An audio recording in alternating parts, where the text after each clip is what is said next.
Hello friends, പുതിയൊരു വീഡിയോയിലേക്ക് എല്ലാവർക്കും സ്വാഗതം. കൃത്യമായ ഇടവേളകളിൽ വാഷ് ചെയ്തുകൊണ്ട് നടന്നിട്ടും നിങ്ങളുടെ വാഹനത്തിലെ പെയിന്റ് ഫേഡായി പോകുന്നുണ്ടോ? പണ്ടുകാലങ്ങളിൽ ഇങ്ങനെ ഫെയ്ഡ് ആയി പോകുന്ന പെയിന്റ് റീപെയിന്റ് ചെയ്ത് മാത്രമേ പുതിയതുപോലെ നിലനിർത്താൻ സാധിച്ചിരുന്നുള്ളൂ. എന്നാൽ മോഡേൺ ടെക്നോളജികൾ ഉപയോഗിച്ച് വളരെ ചീപ്പായിട്ടും ഈസി ആയിട്ടും നിങ്ങളുടെ വാഹനത്തിലെ പെയിന്റ് പുതുപുത്തനായി നിലനിർത്താം. അവയിലൊന്നാണ് പെയിന്റ് പ്രൊട്ടക്ഷൻ ഫിലിം അഥവാ PPF. അധികം മാനുഫാക്ചറേഴ്സും അവരുടെ വാഹനങ്ങൾക്ക് PPF ഒരു ഓപ്ഷണൽ ഫീച്ചറായി ഇപ്പോൾ നൽകാറുണ്ട്. എന്നാലും എല്ലാ സാഹചര്യത്തിലും PPF അപ്ലൈ ചെയ്യുന്നത് അത്ര ലാഭകരമല്ല. നമുക്ക് കൂടുതൽ മനസ്സിലാക്കാം. എന്താണ് ഒരു പെയിന്റ് പ്രൊട്ടക്ഷൻ ഫിലിം?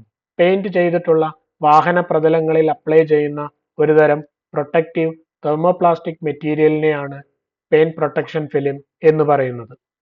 ഇവ പെയിന്റഡ് സർഫേസുകളെ ചെറിയ മണൽത്തരികൾ, സ്ക്രാച്ചുകൾ, UV റേസ് എന്നിവയിൽ നിന്നെല്ലാം പ്രൊട്ടക്റ്റ് ചെയ്യാൻ ഉതകുന്നവയാണ്. ഈ ഒരു ടെക്നോളജി ഹെലികോപ്റ്റർ ബ്ലേഡുകളെ പ്രൊട്ടക്റ്റ് ചെയ്യാൻ മിലിറ്ററിയാണ് ആദ്യം ഉപയോഗിച്ചിരുന്നത്. സാധാരണയായി ഈ ഫിലിമുകൾ പോളിയൂറത്തേൻ ഉപയോഗിച്ച് നിർമ്മിച്ചവയാണ്. ഇന്ന് യൂസ് ചെയ്യുന്ന പല ഫിലിമുകളും മൾട്ടിപ്പിൾ ലെയറോടുകൂടി സെൽഫ് ഹീലിംഗ് പ്രോപ്പർട്ടി ഉള്ളവയാണ്. Types of PPF. PPFകൾ പോളിയൂറത്തേൻ ഒരു ബേസ് മെറ്റീരിയലായി നിർമ്മിച്ചവയാണ്. അതോടൊപ്പം ബാക്കി ലെയറുകൾ മറ്റു വസ്തുക്കൾ ഉപയോഗിച്ച് നിർമ്മിച്ചതിനാൽ വേറെ വേറെ പ്രോപ്പർട്ടികൾ ഉണ്ടാകും. Gloss PPF. ഇവ ഒറിജിനൽ പെയിന്റിന്റെ അതേ ലുക്ക് സംരക്ഷിക്കുവാൻ ഉതകുന്ന രീതിയിൽ നിർമ്മിച്ചവയാണ്. അതുകൊണ്ട് തന്നെ പുതിയ കാർ വാങ്ങുമ്പോൾ ഓപ്ഷണൽ ഫീച്ചറായി നൽകാറുണ്ട്. Satin PPF. മാറ്റ് ഫിനിഷോട് കൂടിയ പെയിന്റ് പ്രൊട്ടക്ഷൻ ഫിലിമുകളാണ് satin PPF. Temporary PPF.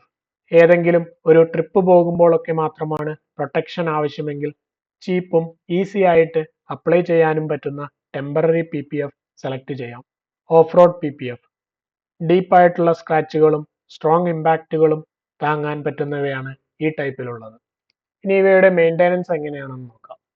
Modern PPFകൾ self healing property ഉള്ളവയാണെങ്കിലും ചെറിയ രീതിയിലുള്ള മെയിൻ്റെനൻസുകൾ ഇവയ്ക്കും ആവശ്യമാണ്. ഫിലിമിന് ഡാമേജ് സംഭവിക്കാൻ സാധ്യതയുള്ള പക്ഷികളുടെ കാഷ്ടം റിമൂവ് ചെയ്യുക. മൈക്രോഫൈബർ ക്ലോത്ത് ഉപയോഗിച്ച് മാത്രം വാഹനം കഴുകുക. പ്രൊട്ടക്റ്റീവ് ഫിലിം ക്ലീൻ ചെയ്യുമ്പോൾ pH ന്യൂട്രൽ ആയിട്ടുള്ള മെറ്റീരിയലുകൾ ഉപയോഗിക്കുക. ചൂടായിരിക്കുന്ന സമയത്ത് വാഹനം കഴുകാനോ ഫിലിം ക്ലീൻ ചെയ്യാനോ പാടില്ല. PPFന് മുകളിൽ പോളിഷ് ഉപയോഗിക്കാതിരിക്കുക. ഇനി എന്തൊക്കെയാണ് ഇവയുടെ അഡ്വാൻറ്റേജുകൾ? Self healing properties.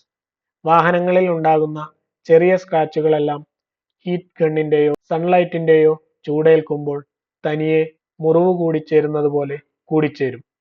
എന്നാൽ സ്ട്രോങ് ആയിട്ടുള്ള ഇടിയുടെ ആഘാതത്താൽ ഉണ്ടാകുന്ന ഡാമേജുകളൊന്നും ഇത്തരത്തിൽ കൂടിച്ചേരില്ല കേട്ടോ.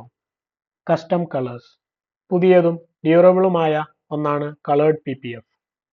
കളർ ലെയർ ഏറ്റവും അടി ആയതിനാൽ തന്നെ കളർ ഫേഡ് ആകുമെന്നുള്ള പേടി വേണ്ട. UV protection. UV ലൈറ്റ് മൂലമുണ്ടാകുന്ന ഡാമേജിൽ നിന്നും PPF നിങ്ങളുടെ വാഹനത്തിനെ പ്രൊട്ടക്റ്റ് ചെയ്ത് വർഷങ്ങളോളം പുതുമയും ഗ്ലോസിനെസ്സും നിലനിർത്തുന്നു. Protection from harmful chemicals. റോഡിൽ നിന്നും വാഹനത്തിലേക്ക് തെറിക്കുന്ന ചെളിവെള്ളത്തിൽ പലതരത്തിലുള്ള ആസിഡുകൾ, കെമിക്കൽസ് തുടങ്ങിയവയുണ്ടാകാം. ഇവ പെയിന്റിനെ ദോഷകരമായി ബാധിക്കുമെന്നറിയാമല്ലോ. എന്നാൽ PPF കോട്ടിംഗ് ഇത്തരത്തിലുള്ള കെമിക്കൽസ് പെയിന്റിലേക്ക് എത്തുന്നതിനു മുൻപേ അവയെ തടയുന്നു. ഡിസഡ്വാൻറ്റേജസ്. Cost of PPF. നിങ്ങളുടെ വാഹനത്തെ റീപെയിന്റ് ചെയ്തെടുക്കുന്നതിനേക്കാൾ ചീപ്പായിട്ട് PPF അപ്ലൈ ചെയ്യാമെങ്കിലും അവ അത്യാവശ്യം കോസ്റ്റ്ലിയാണ്. Complicated application. PPFന് കാശ് കൂടുവാൻ കാരണം ഇവ അപ്ലൈ ചെയ്യാനുള്ള ബുദ്ധിമുട്ട് മൂലമാണ്.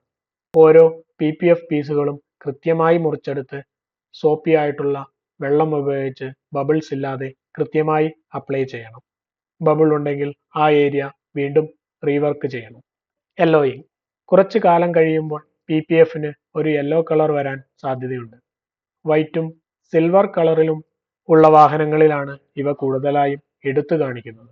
റെഗുലറായി വാഷ് ചെയ്യുകയും എപ്പോഴും വെയിലുള്ള ഭാഗത്ത് പാർക്ക് ചെയ്യുകയും ചെയ്യാതിരുന്നാൽ നിങ്ങളുടെ വാഹനത്തെ ഏകദേശം 10 വർഷത്തേക്ക് പ്രൊട്ടക്റ്റ് ചെയ്യാൻ പെയിന്റ് പ്രൊട്ടക്ഷൻ ഫിലിമുകൾക്ക് സാധിക്കും. നിങ്ങളുടെ സാഹചര്യം അനുസരിച്ച് PPF എത്ര കാലത്തേക്ക് ലാസ്റ്റ് ചെയ്യുമെന്ന് മനസ്സിലാക്കാം. അതുവഴി നിങ്ങളുടെ ബെസ്റ്റ് ഓപ്ഷൻ സെലക്ട് ചെയ്യാം.